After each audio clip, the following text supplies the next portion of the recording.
राजस्व विभाग की उदासीनता एवं प्रशासन की अनदेखी से बुराड़ी के कादीपुर क्षेत्र में कृषि भूमि पर हो रही अवैध प्लॉटिंग और कब्जे का मामला गंभीर रूप लेता जा रहा है। भूमाफिया द्वारा नियमों को ताक पर रखकर प्लॉटिंग का खेल शुरू है। प्लॉटिंग से स्थानीय निवासी परेशान हैं। बावजूद इसके भूमाफिया जमीन काटकर छोटे छोटे प्लॉट बना रहे हैं। कादीपुर गांव में अवैध प्लॉटिंग का कारोबार खूब फल फूल रहा है। भूमाफिया द्वारा नट्ठूपुरा से सरकारी स्कूल के पीछे वाली जमीन पर अवैध प्लॉटिंग का खेल पिछले कई महीनों से चल रहा है, जिसकी सुध लेने की प्रशासन को फुर्सत नहीं है। हालांकि एक बार इस जमीन पर दिल्ली विकास प्राधिकरण द्वारा डिमोलिशन की कार्रवाई की गई थी, लेकिन इससे भूमाफिया की सेहत पर कोई असर नहीं पड़ा।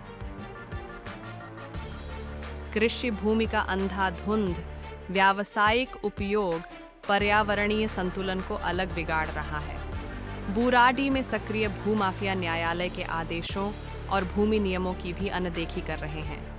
स्थानीय लोगों ने स्पष्ट रूप से प्रशासन से अपील की है कि अवैध प्लॉटिंग पर तत्काल रोक लगाई जाए, दोषियों के खिलाफ सख्त कार्रवाई की जाए, जमीन को सुरक्षित रखने के लिए प्रभावी कदम उठाए जाएं।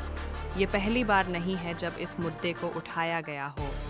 इससे पहले भी स्थानीय पोर्टल और समाचार माध्यमों में इस विषय को प्रमुखता से उठाया गया था, लेकिन प्रशासन की ओर से अब तक कोई ठोस कार्रवाई नहीं की गई। ग्रामीणों का कहना है कि प्रशासनिक चुप्पी भू माफिया को और अधिक प्रोत्साहन दे रही है। कहीं ऐसा तो नहीं कि प्रशासन भी रसूखदारों और भूमाफियाओं के ऊंची पहुंच के चलते इसमें कार्यवाही करने से हाथ पीछे खींच रही है। कादीपुर के ग्रामीणों ने जिला प्रशासन से यह सुनिश्चित करने की मांग की है कि कृषि भूमि की सुरक्षा हो और भूमाफिया पर कड़ी कार्रवाई की जाए। यदि जल्द कदम नहीं उठाए गए तो यह मामला बड़े जन आंदोलन का रूप ले सकता है। अवैध प्लॉटिंग न केवल कृषि क्षेत्र को हानि पहुंचा रही है, बल्कि प्रशासनिक विफलता का भी उदाहरण बन रही है।